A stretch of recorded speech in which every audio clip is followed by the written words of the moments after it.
It's still pretty wild how much Oppenheimer dominated this year's Oscars. Best Picture, Best Director. I mean, it really brought the whole story of the atomic bomb's creation right into the spotlight, didn't it? Absolutely. Yeah, a huge cultural moment. And what's so gripping, I think, is that it's not just drama. It's based on the real life of J. Robert Oppenheimer. Such a brilliant, but really complex person at the center of it all. Exactly. A world-changing event, and he's right there. Right. The film gave us a powerful look at that turning point, Mm. introduced lots of people to this really significant figure, but like always, the real story, well, it goes much deeper than a couple of hours on screen can show. That's why we're here. Precisely. So today we're doing a proper deep dive, Yeah. going beyond the movie, exploring Oppenheimer's actual journey, from his early days right through to the aftermath, the legacy. Okay, let's do it. Let's go right back. Who was J. Robert Oppenheimer before he became this iconic, maybe even controversial figure? Well, he was born way back in 1904, grew up in a pretty well-off family in New York City. Mhm. He went to the ethical culture school, Mm. which was quite progressive for the time, graduated in 1921. Okay. An interesting little detour. Early on, he went to Germany and actually caught dysentery. Oh, wow. Yeah, and it delayed him starting at Harvard. It's funny, you don't often think about illness shaping the early path of someone like that. No, definitely not the glamorous origin story you might picture. But wasn't there another experience later that had a much bigger impact? His time out west, New Mexico. Exactly, that was really pivotal. In 1922, his father encouraged him to spend time in New Mexico, and he just fell in love with the place. It became a lifelong connection. Hmm. He learned to ride horses, explore these amazing landscapes, the Pajarito Plateau, and this is crucial. He got really familiar with the Los Alamos Ranch School, The Los Alamos Ranch School. are very same. A place he'd later think of, when they needed a location for a very secret lab. Huh. So it wasn't just a holiday. It really stuck with him, that place. Okay, so moving on to his studies. He ended up at Cambridge initially, didn't he? Doing atomic research. He did, yes. Yeah. He went over to Cambridge, to the Cavendish Laboratory in 1925. Yeah. But turned out he really wasn't suited for the hands-on experimental work. Ah. Hated it, apparently. His real passion was theoretical physics, the ideas, the math. And he supposedly had a pretty difficult relationship with his tutor there, Patrick Blackett. Okay. And then there's this story, it sounds almost unbelievable, about a poisoned apple left on Blackett's desk. Wait, a poisoned apple? Yeah, apparently nearly got him kicked out. Only his parents intervening smoothed things over. It paints a picture of, well, a pretty turbulent young man, actually. Wow, a poisoned apple. That's Yeah. dramatic. Quite a contrast to the measured figure we often see later. So Cambridge was definitely not the right fit then. Not for him, no. Yeah. So in 1926, he moved, went to the University of Göttingen in Germany. And that was where he really hit his stride. Okay. Göttingen was like the center for quantum mechanics back then. Yeah. This brand new, exciting field. He worked with Max Born, a huge name in physics. Right. And together they published this really important paper in 1927, Quantum Theory of Molecules. Breakthrough stuff. He got his doctorate there that May. So yeah, Germany was where his scientific star really began to rise. It's amazing how finding the right environment makes all the difference. The sources also mention he dealt with bouts of depression. Yes, that seems to have been a recurring thing throughout his life. He even said something like sometimes he needed physics more than friends, Wow. suggesting it was, a kind of anchor for him. We also hear that reading Proust and even taking a long bicycle trip around Corsica helped him through some darker periods. Interesting. After Göttingen, he took a teaching job at Caltech out in California. But that New Mexico connection, it stayed strong. He kept going back for summers. And eventually in 1947, he bought a cabin there, called it Perro Caliente, Which means hot dog. hot dog cabin. Okay. So this early life, intense intellect, personal struggles, this deep love for the Southwest, it really seems to lay the groundwork for the person who'd lead this massive project.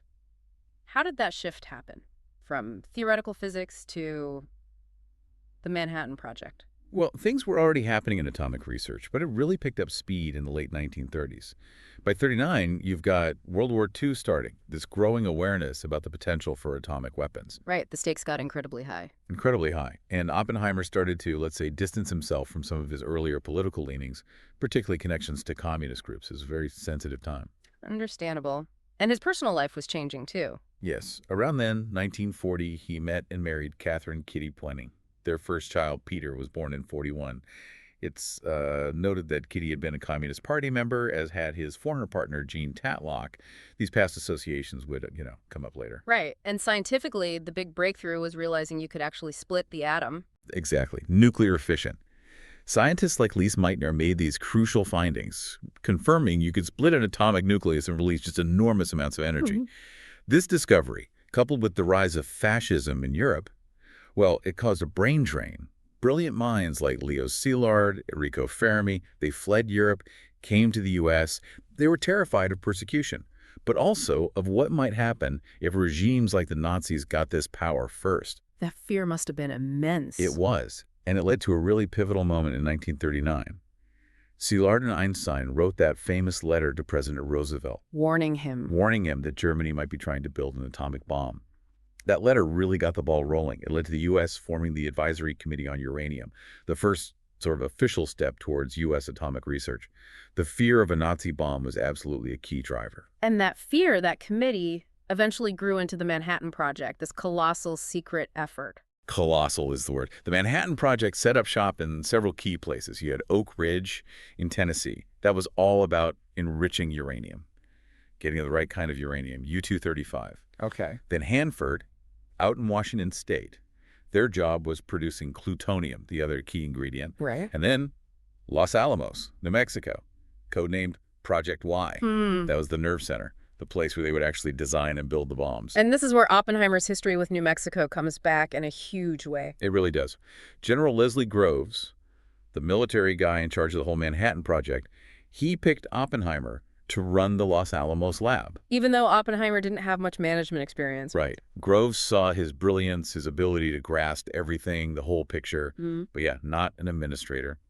Groves apparently felt giving him a military-associated title would help with authority among all these academics, so Oppenheimer was made a brigadier general, just honorary, of course. And crucially, it was Oppenheimer who said, hey, what about that old ranch school up on the mesa? He remembered it from years before. Suggested Los Alamos. His knowledge of the remote terrain was perfect. The secrecy must have been just intense. Oh, absolutely total. Los Alamos basically vanished from maps. Everyone living there, working there, they just had one single P.O. box address for mail. That was it. Wow. And the goal, the whole point, was to build bombs using either that enriched uranium, uranium-235, that became the little boy bomb design, or plutonium-239. That was used for the Fat Man bomb, and also for the test device, which they nicknamed Gadget. And the plutonium one, that was the harder one to figure out. Much harder. Significantly more complex. The uranium bomb, the gun type, was relatively simple in concept. You basically shoot one piece of uranium into another to make it go critical. Right. But the plutonium bomb needed implosion. Imagine trying to squeeze a ball of plutonium perfectly evenly from all directions, instantly making it super dense. Extremely tricky. It required incredibly precise timing, using specially shaped conventional explosives, they call them explosive lenses, to create this perfectly symmetrical inward pressure wave. It was such a challenge that by August 1944, they had to completely reorganize the lab at Los Alamos just to crack this implosion problem. And key people were involved in solving that. Absolutely.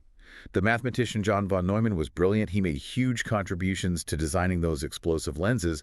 And you also had metallurgists working like crazy to figure out plutonium itself. It's tricky stuff.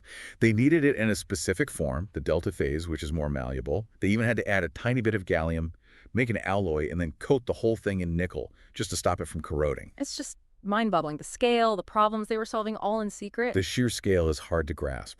Over 100,000 people worked on the Manhattan Project, spread across the country. And most of them, they had no clue what the end goal was. Though some scientists at universities did start to notice colleagues just disappearing, scientific journals getting thinner, they put two and two together and figured some huge war project was happening, and it drew on talent from everywhere. For instance, the Chinese-American physicist Qian-Shuang Wu made really vital contributions. She specialized in radiation detection and actually figured out why the big plutonium reactor at Hanford suddenly stopped working for a bit, something called xenon poisoning. Wow. So many moving parts. And it all led up to the Trinity test, that first explosion in the desert. That was the moment of truth. Correct. July 16th, 1945. Oh, where? Out in the New Mexico desert, they detonated the Gadget, the plutonium implosion bomb. And the accounts are just Incredible. aren't they? The heat was so intense it melted the desert sand into glass, this greenish stuff called trinitite. The yield was massive, nearly 25 kilotons of TNT equivalent. And Oppenheimer's reaction. That's when he famously recalled the line from the Bhagavad Gita, "Now I am become death, the destroyer of worlds."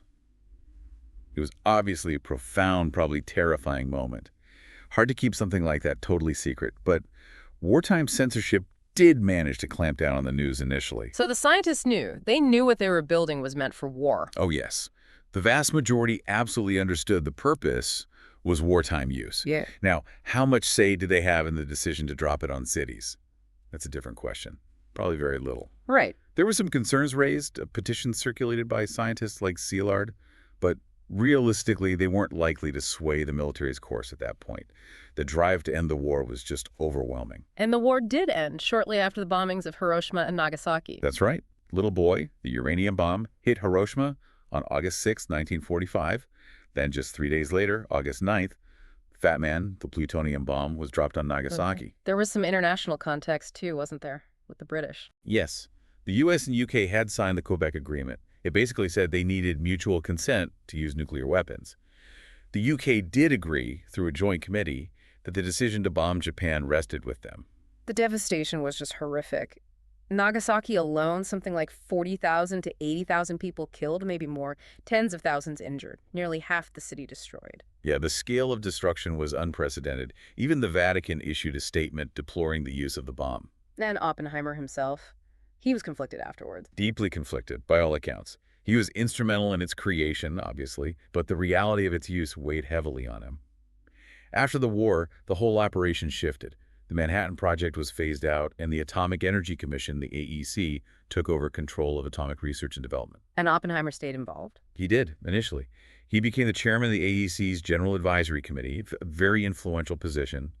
But this is where things got complicated again. He strongly, publicly opposed developing the next generation, the hydrogen bomb, the super bomb. Which would have been, what, orders of magnitude more powerful? Immensely more powerful. Yeah.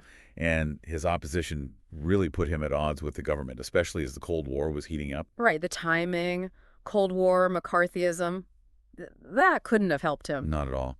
That climate of intense anti-communism, the Red Scare, well, Oppenheimer's past came back to haunt him. Those earlier associations, friends, even his wife's past. Yeah. In 1953, it all culminated in a security hearing. And the outcome? His security clearance was revoked. He lost his position with the AEC, his access to government secrets. It was a huge blow. A real fall from grace, considering his wartime role. A dramatic one. But his intellectual life didn't stop. He'd already become the director of the Institute for Advanced Study in Princeton back in 1947. He stayed there until 1966. What was his focus there? He really championed intellectual freedom, bringing together people from different disciplines. He also grew quite concerned about the gap between science and public understanding. He gave the Wreath Lectures in 1953, which became the book Science and the Common Understanding, exploring exactly that. Was there any kind of reconciliation later? Here's a gesture, yes. In 1963, President Lyndon Johnson awarded him the Enrico Fermi Award. It was seen by many as a kind of political rehabilitation, an act of amends. And then his health declined. Yes, sadly. He was a heavy smoker for much of his life. He was diagnosed with throat cancer in 1965 and passed away in early 1967. And Los Alamos, the lab he founded, what's its role today? Los Alamos National Laboratory is still there, still a major scientific institution. Its main job today is still national security, primarily nuclear deterrence. They focus on ensuring the safety and reliability of the U.S. nuclear stockpile, but without doing actual underground testing anymore. So when you look back at Oppenheimer's whole life, it's just such a complex legacy, isn't it? It really is. You have this undeniable scientific brilliance, the leader who delivered this world-altering weapon. But then you also have the man wrestling profoundly with the moral weight of that creation. Yeah. And as we've talked about, it's not just his story. It's interwoven with so many other human stories, all those people working in secret sites, the scientific leaps, the massive geopolitical shifts that followed. Absolutely. And it really leaves us, even today, with some pretty big questions, doesn't it? Like what? Well, thinking about Oppenheimer's journey, the dawn of the nuclear age, what responsibility do scientists, and really all of us in society, have as technology keeps racing forward? its potential consequences just get bigger and bigger. What does it even mean, to be truly well-informed when we collectively hold such incredible power?